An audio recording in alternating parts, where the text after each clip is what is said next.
Oh, she's looking rough. All right, let's let people know that I am live. Do, do, do, do.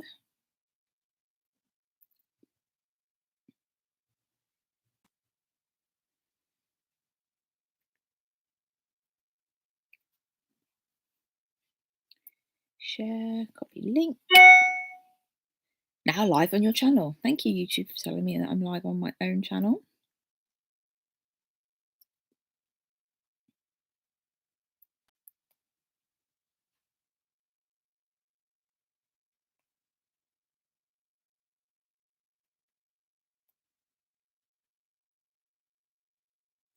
Oh, hey, Locra.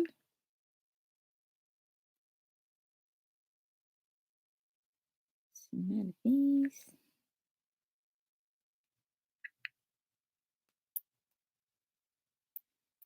I look dead. Thanks.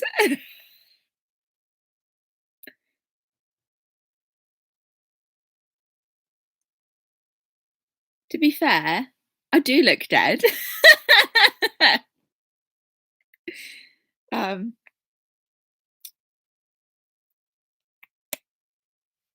You're not late, Sean. I've only just started. It's all good. Don't panic. Don't panic. Don't panic. My hair's still wet from washing it this morning, and I've done lots of workouts since I've been off, so that's probably why I look dead. My roots are coming through. It's all good. Right then, I am going to get started. So obviously it is Wednesday. This is our first lesson of the week now. Normally we would have 2 lessons. Oh God, look at this here. But I just want to sort of slow down a little bit in terms of looking at the Cold War and give you all a little bit of time to sort of go catch your breath. So today's lesson will be kind of the only real lesson, and on Friday I will go into Teams and do sort of a catch up on Friday to check in with you, see how it was all going. But this is the work I'm setting just for this week because I don't really want to overwhelm you and cause you, stress and anxiety. That's the last thing that I want. So I am going to kind of rein it in a little bit. Now, in terms of what we're looking at today, we are looking at the Truman Doctrine and Marshall Plan. Now, I've put them together because 1, they kind of fit hand in hand, and 2, you can't really look at one without the other. So I've put them together. Hey, Braden.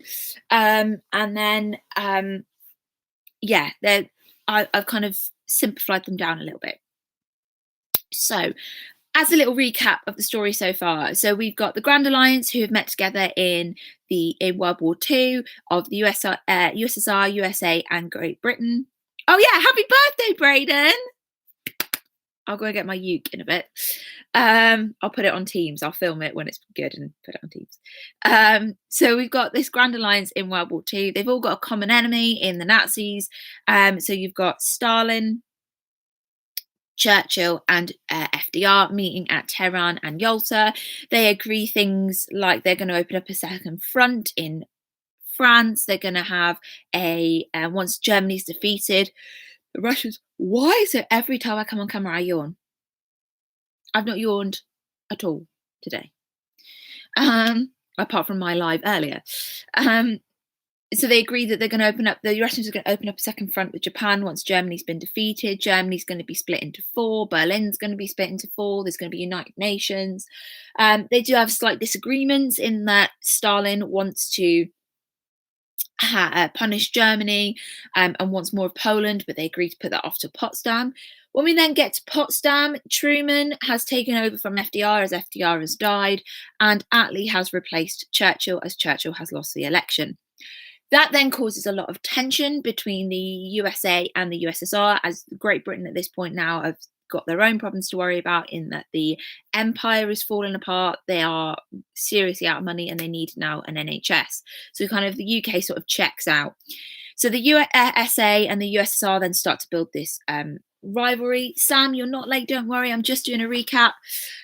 So they then got this rivalry, and that's only then made worse by the fact that the USA go, by the way, Russia, I know we were meant to be like telling each other everything, but I have been testing an atomic bomb for the last couple of months without you knowing. So, and Stalin then flips his lid, and you've got this rivalry.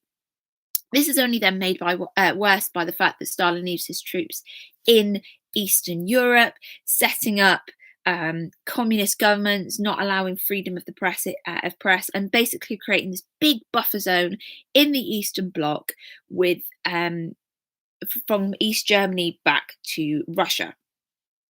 And George Kennan, who is a US ambassador in Moscow, sends a letter back, or a telegram, I should say, to the USA and says, hey, Truman, look, we can't trust Russia. They are looking to spread communism. They are looking to do all the things that we feared.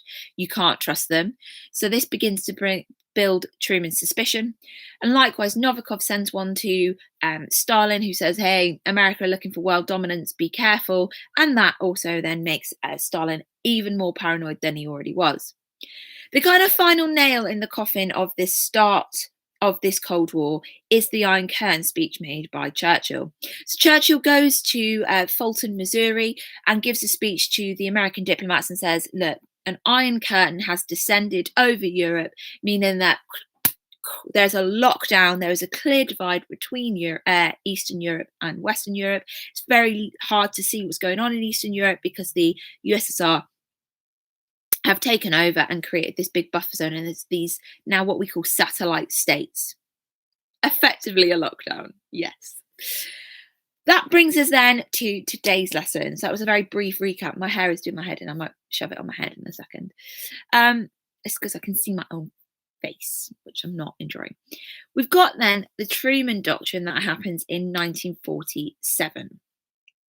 This intensifies the Cold War then. So the Cold War is kind of bubbling at this point. It's begun. There's clearly a tension there. It's bubbling away, and this then kind of takes it to the next level. So what the Truman Doctrine is a policy of what we call containment. Now, this meant that the US would use their influence militarily, politically, and their own resources to prevent the expansion of communism. They weren't particularly happy of where communism was, but they accepted the communist borders in Eastern Europe. But they were kind of saying, oh, whoa, whoa, whoa, whoa, you can't come any further. And as Lochran has rightly pointed out, this is where people can say this is kind of the start, the declaration of the Cold War. Some historians argue it's a start with the Grand Alliance because you've got to have a cause. But it really is, as I would agree, Lochran, like that, the official, okay, now it starts because we've got policies, American policies that are directly affecting USSR policies. So the Truman Doctrine is all about containment, keeping Stalin where he is, almost like a lunchbox. You have a lunchbox at school that, well, yeah, this is weird. You would bring a lunchbox to school if you have packed lunches or if you do food tech to keep your food in, to keep it contained from going all over your bag. Now, that's effectively what this policy is with the Truman Doctrine. It is containing, keeping a lid on communism as it is. They don't like that communism has come as far as it has, but they can't let it spread anymore. School, who's that? Tell me about it. Now, the USA had a firm belief that Stalin and the USSR were genuinely trying to spread communism beyond the East. And that even though America had this military strength in the atomic bomb and they could put pressure on them, they were concerned that countries would get sucked in by the communist propaganda. Now, when Truman talks about, military supporting people and politically supporting people, they politically support us, but we haven't got any issues going on. So in terms of like there's no wars going on in Britain after World War II. So they don't need to military support us, but they can lend us support politically by putting some air bases into the UK, things like that. Whereas in Greece, you can tell that my hair's annoying me, can't you? Whereas in Greece, there was a civil war going on. So since 1944, there was a civil war going on in Greece between the communists and the capitalists. So the capitalists were a royal government led by a king and a queen who were fighting a communist coup, effectively. Now, Britain had got itself involved, of course, as we always do.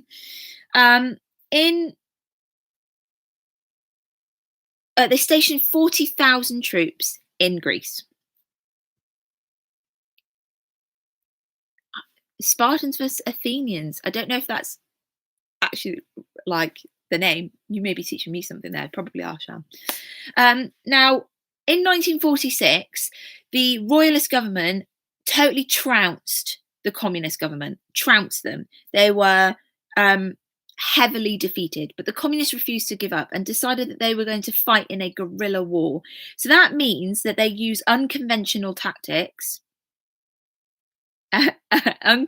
Unconventional tactics to try and take back control. Now, when Britain have got these 40,000 troops stationed in the country, they give money to the royalist government as well as to Turkey, who were also under threat. But by 1947, Britain is running out of money. It needs to bring its troops home because people are getting kind of aggy about it. And they turn to the USA. Start again. Britain turned to the USA and say, "Hey, look, America, we can't support Greece anymore. And basically, without our support, both financial and militarily, the communists are going to beat the royalist government." Now, the USA are like, whoa. No, that's not going to happen. We cannot have communists taking over in Greece. So they step in with financial aid, but they also send in military operations. And Truman announces in March 1947 that he will support Greece in any way that he can. And he's talking about the royalist government, the capitalist government here. And it marks then a turning point in US foreign policy. So between 1918 to roughly 1940-ish, America had been what we call self-isolationist. Okay, now that means that they didn't involve themselves in any foreign issues. So they were concentrating on themselves. They were dealing with America, and a bit more of America. Whereas now their foreign policy is very much the opposite. They will deal with America, but they will get their hands dirty in all different wars across the globe. Now, this is then sparked from the 1947 Truman Doctrine, when they announced their support for Greece.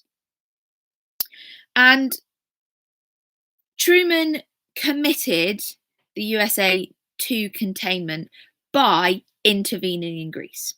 And Greece is like the poster for the Truman Doctrine, effectively. It's the first real issue that America has to get itself involved in. And it's really where the Truman Doctrine has its first outing. Now, the Greek government are really thankful for the help. They are grateful for the help. And they are very grateful that it's been publicly announced. Because when you announce something publicly, you have to then do it. All right. That's really sort of the way it works. You are then held to account. Hi, Triana. So the consequences then of this Truman Doctrine is that the Greek royalist government, the capitalist side, are able to defeat the communists. And a capitalist government are then restored to Greece and then become loyal to the USA. And the USA have then got a nice little ally in amongst some communism in the Eastern Bloc. Get rid of my own. Joanna, you're not late. It's fine. You'll be able to wind this back when I've finished. It's all good. Now, the Truman Doctrine increases the rivalry between the USA and the USSR because you can then see that there is a public declaration that the world has been divided, and that there was basically a free world in America's eyes, the capitalist, and a unfree world in the communist. And like I said, it commits America to a new foreign policy, particularly that in Europe, meaning that they are going to be heavily involved in European affairs. Now, it does also set up a monetary fund. So this monetary aid that they are then giving, the military aid comes under the Truman Doctrine, but then because they've got to give so much financial help to European countries, it sort of branches off the Truman Doctrine and makes its own policy, known as the Marshall Plan or Marshall Aid. You can call it either. Now, your textbook calls it the Marshall Plan, to show you. But as a Cold War expert, she likes to name herself. So when I was doing this in my degree, we knew it as Marshall Aid. So you can call it either. You will not be penalised if you say Marshall Aid or Marshall Plan. All right. So if I mix up between the two of Marshall Aid and Marshall Plan, I am talking about the exact same thing. Now, backing up the Truman policy, the Truman Doctrine was this Marshall Plan, this Marshall Aid, and it was officially called the European Recovery Plan, but actually it was just nicknamed the Marshall Aid, and that's what then caught on because it was announced by a guy called George Marshall, even in June 1947.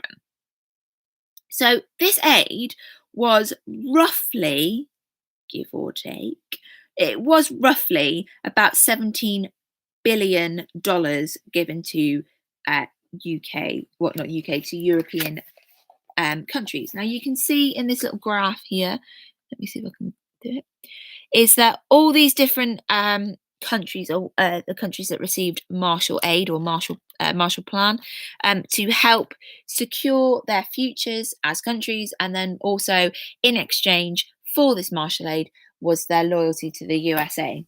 So the biggest receiver of Marshall Aid was the UK. We received $3,176 million from America. France closely followed by $2,706 million, and then West Germany received $1,389 million. So that is a extortionate amount. So America are literally just doing with their money.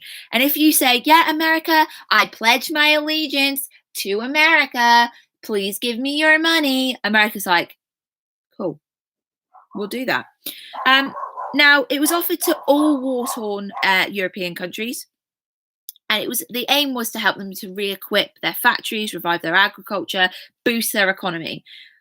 But really, it was a kind of sort of a bribe to say, you can do whatever you want with this money as long as you support us.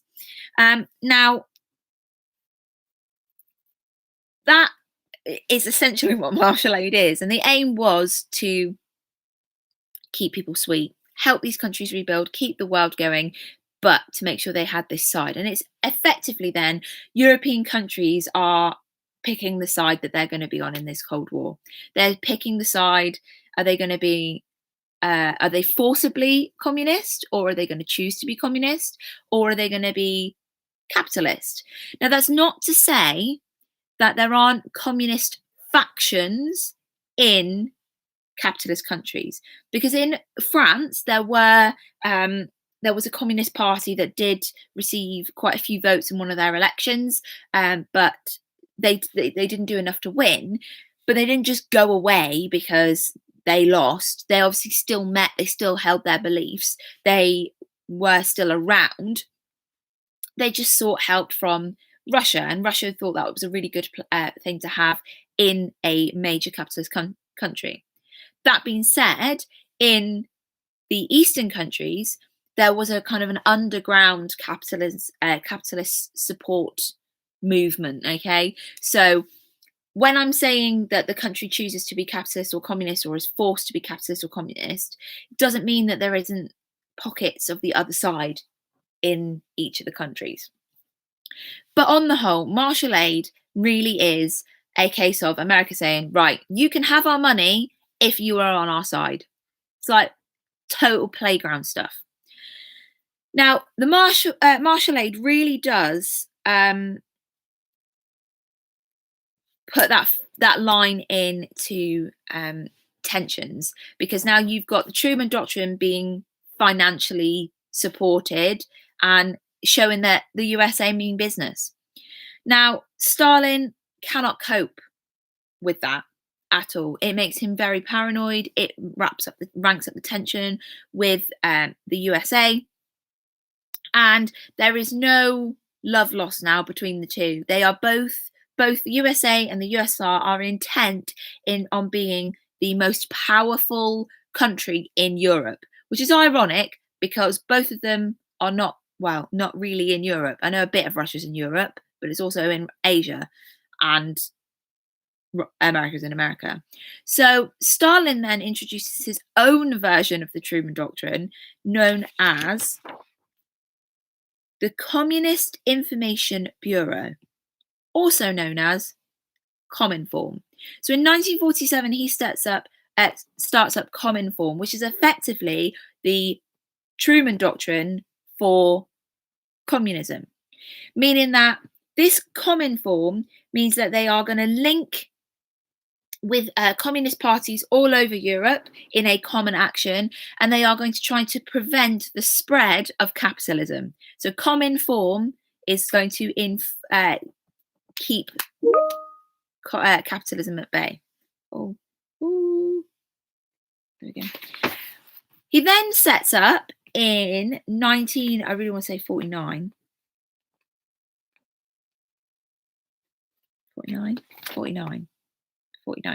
49. Yay! 49. You've got Comic-Con, not like Comic-Con that happens every year where it's a comic convention. I'm talking Com-Econ, like as in economy. So Comic-Con is the Council for Mutual Assistance. Comic-Con.